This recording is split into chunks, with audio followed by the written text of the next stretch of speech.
there, Miss Keene's students. It's Grandma Messina here, and I am here to read to you today. It looks like we are opening The Lion, the Witch, and the Wardrobe by C.S. Lewis. So exciting. So go ahead and turn your books open to chapter 16. And it looks like we're going to start on page 167.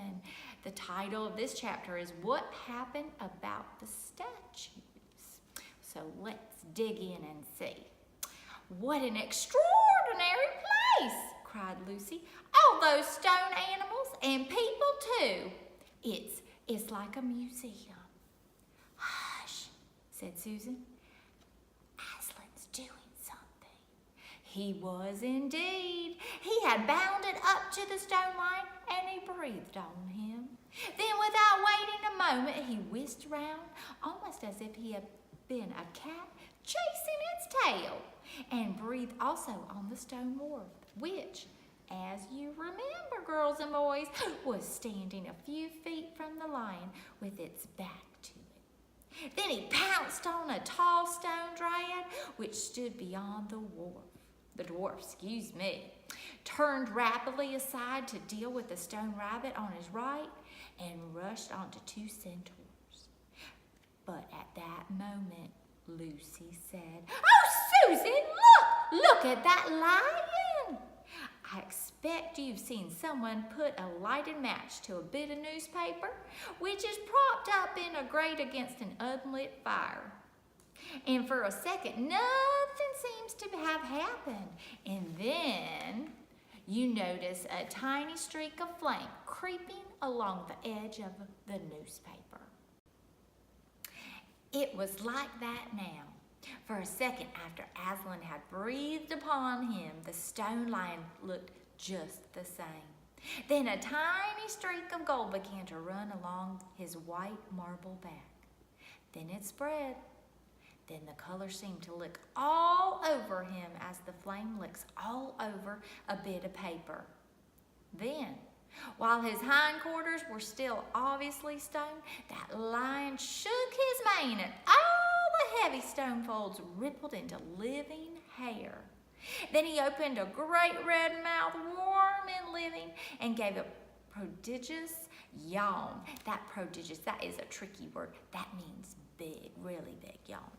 And now his hind legs had come to life. He lifted one of them and scratched himself.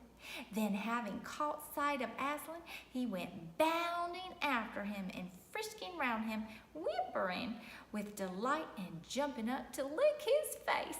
Can you imagine? Of course, the children's eyes turned to follow the lion, but the sight they saw was so wonderful that they had soon forgot about him. Everywhere the statues were coming to life. The courtyard looked no longer like a museum. It looked more like a zoo. Oh, dear me. Creatures were running after Aslan and dancing around him till he was almost hidden in the crowd. Instead of all the deadly white, the courtyard was now a blaze of colors.